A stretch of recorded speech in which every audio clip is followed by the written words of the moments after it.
Welcome to the Frontier, Commanders. The dust is settling, the Wild West theme of Season 5 is officially upon us, and frankly, the stakes have never been higher. I'm your lead strategist, and in this explainer, we are absolutely not going to waste our time on the basic mechanics. You already know how to build a base.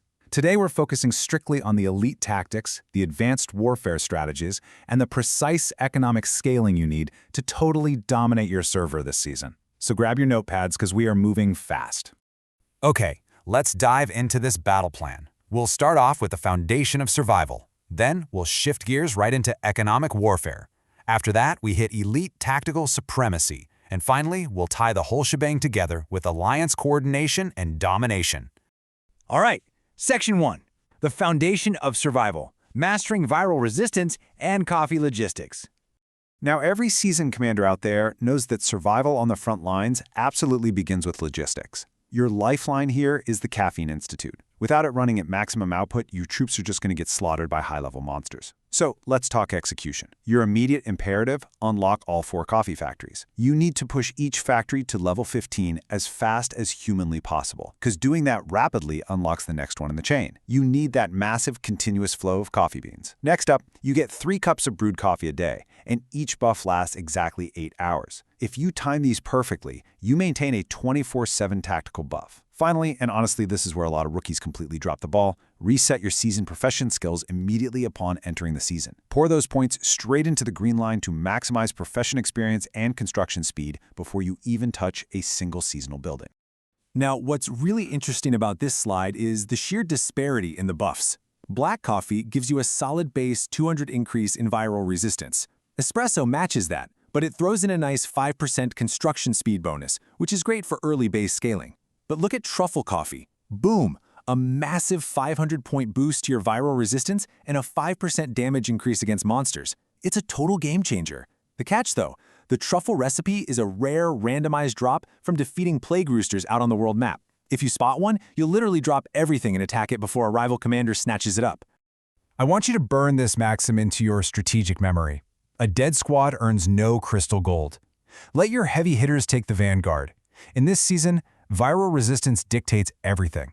When you're fighting high-level Doom elites alongside your alliance, this system actually applies the viral resistance of the rally leader to the entire squad. So if you don't have the VR to survive, do not throw your main army into the meat grinder. Let your veteran allies with higher resistance carry the shield. So here is your standard operating procedure for Alliance PvE rallies. Step 1, check the rally leader's VR. Step 2, if your resistance is significantly lower, you don't send your full march. Actually, scratch that, you just send a 1-hero march. Step 3, sit back and let the strongest player's resistance shield the squad. This ensures your alliance saves its precious troops and hospital capacity for actual PvP wars against rival servers, rather than pointlessly throwing them away in the dirt against map monsters. Moving right along to Section 2, Economic Warfare, leveraging crystal gold and recruitment tickets.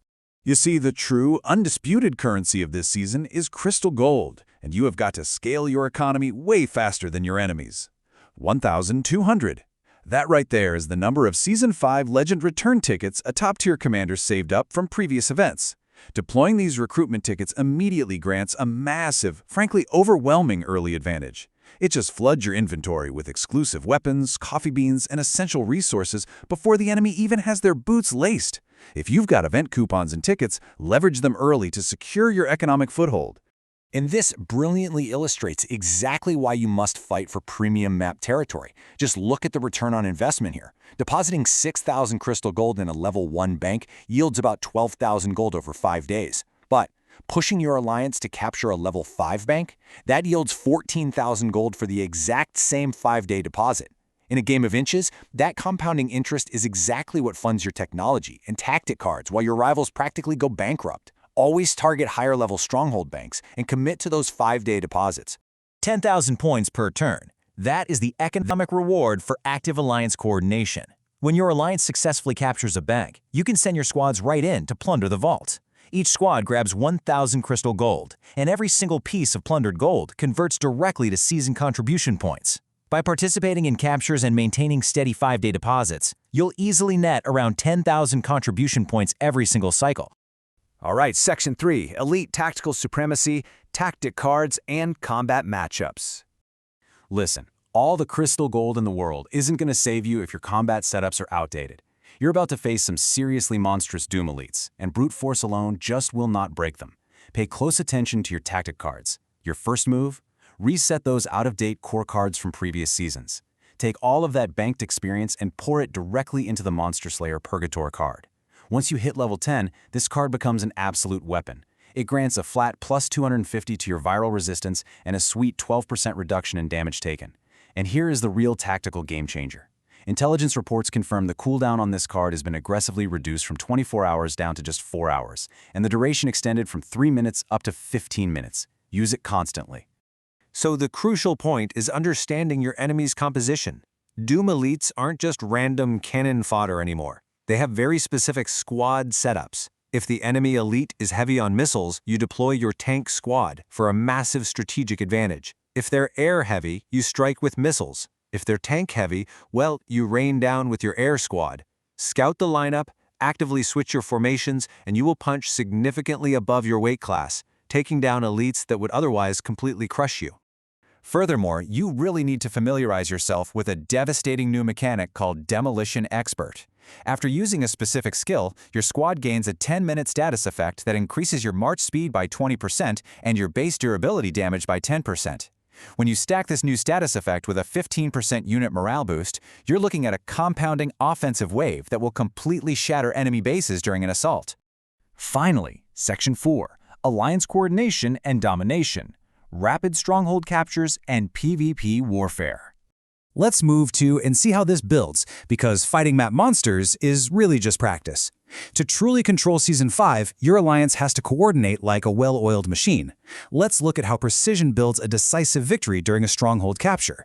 When the bank opens, it's a dead sprint. You launch your coordinated attack to break the stronghold's initial defenses. The very second that defense breaks, you must instantly drop exactly 10 specific reinforcing players into the stronghold. This maximizes the capture speed bar. Once that vault door clicks open, the entire alliance spams their squads to plunder their 1,000 gold limit before the enemy even realizes what happened. Precision is absolutely everything here. Now let's talk about the harsh realities of PvP warfare out in the mud. The map in Season 5 is massive. Marching an army manually from the safe zones deep into the contaminated ground takes over an hour. And an hour in warfare, that's literally an eternity. Elite alliances do not walk. They bypass the mud entirely by spending diamonds on advanced teleports to instantly drop onto the front lines, secure the kills, and hold the territory. When engaging other alliances, you've got to execute these ruthless, impartial tactics. First, send spy planes at shielded enemies. If they drop their shields, you instantly gain the offensive war fever buff. Second, target rival banks deep in the contaminated ground while their main forces are distracted. Third, utilize those diamond speed-ups to execute lightning-fast hit-and-run attacks before their heavy whales can even reinforce. And finally, a stern warning. Never, ever leave your squads idling in the mud overnight, or I promise you, you will wake up to a decimated army.